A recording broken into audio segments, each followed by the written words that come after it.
As a pharmacist, I've had more private conversation about this topic than any other antidepressant side effect. Some antidepressants can quietly switch off your sex drive, even when they're helping your mood. And the worst part is that people think it's them, or it's aging, or it's stress. But very often, it's the medication. And if that sounds familiar, stay with me. I worked in healthcare for years, and I see this again and again. In clinics, in consultations, in private conversations. So today, I want to explain 3 things very clearly. Why antidepressants, especially SSRIs, affect libido, how common this actually is, and what evidence-based options exist to fix it safely. No scare stories, no stop your medicine advice, just clarity. At the end, I will also tell you the exact question you need to ask your doctor before you get more antidepressants. First, let's talk about how common this really is, because this surprises people. In clinical studies, between 30 to 70% of people taking SSRIs report some form of sexual dysfunction. That includes sertraline, fluoxetine, and citalopram. And the real number is probably higher because most people don't bring it up unless they're asked. So if no one warned you, that's not on you. We just don't talk about it enough in the clinics. When people hear sexual side effects, they often think it just means low interest in sex. But in real life, it can look like lower desire, difficulty getting or keeping erections, difficulty ejaculation, difficulty in reaching orgasm, or a sense of emotional flatness, that numb feeling. And this affects both men and women. A lot of people describe it the same way. My mind feels calmer, but my body feels disconnected. Now let's talk about why this happens without medical jargon. SSRIs work by increasing serotonin in the brain. That's helpful for anxiety and depression. But serotonin doesn't just affect mood, it also acts like a brake on sexual desire, arousal, and orgasm. Here's the simplest way to think about it. So if you imagine your brain like a car, serotonin is the brake pedal, dopamine is the accelerator, and testosterone is the fuel that keeps the engine responsive. SSRI push the brake for some people, and for some people, they push it too hard. So as serotonin goes up, dopamine signaling can drop because serotonin pushes the handbrake. And as a result, sexual arousal pathway quietens. This is what we call in pharmacy a pharmacological effect. It's not a weakness or failure. So here's the chain reaction.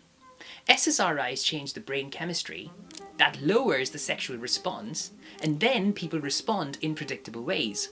Some suffer in silence, some stop the medication suddenly, and some assume the damage is permanent. As a pharmacist, I want to be very clear. In most cases, this is not permanent. This is important. Not everyone on SSRIs will get these side effects. Some people notice nothing at all. Others notice mild changes.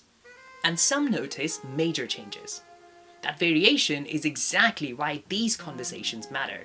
Because medicine is rarely one size fits all. Now let's talk about solutions.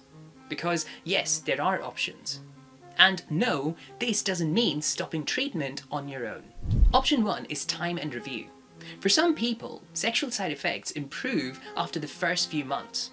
But if it's still there after that, then it deserves reassessment with the doctor. Option 2 is dose adjustment. In some cases, adjusting the dose can reduce sexual side effects while keeping the mood stable. This must always be clinician guided, never self-directed. Option 3 is switching antidepressants. Some antidepressants are associated with lower rates of sexual dysfunction. That doesn't mean they're better or worse, it's just different in how they affect brain chemistry. For the right person, a switch can make a huge difference. Option 4 is add-on strategies. In some situations, doctors add a second medication to counteract the sexual side effects. There is evidence for this approach, but you need to speak to the doctor about this. And option 5 is rule out stacking factors. Now this part is often missed. Low testosterone, poor sleep, chronic stress, alcohol, metabolic health. These can all stack on top of medicine side effects. Sexual function is a system, it's not a switch. Okay, now let's quickly talk about what not to do. So please don't do these things. Don't stop antidepressants suddenly. Don't assume your libido is gone forever. And don't accept a lower quality of life without discussion. There are safer, smarter ways to adjust treatment. So friends, I want to leave you with this. Mental health treatment should improve your life, not quietly take parts away. As a pharmacist, I can tell you this. When people raise the issue, the outcomes do change.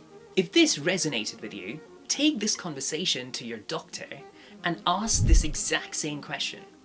Are there any antidepressant options that support my mental health without destroying my libido? That question is informed, and it's completely reasonable. So one final takeaway from me. SSRIs often affect libido because how they work in the brain. But with the right adjustments, many people don't have to choose between mental health and sexual well-being.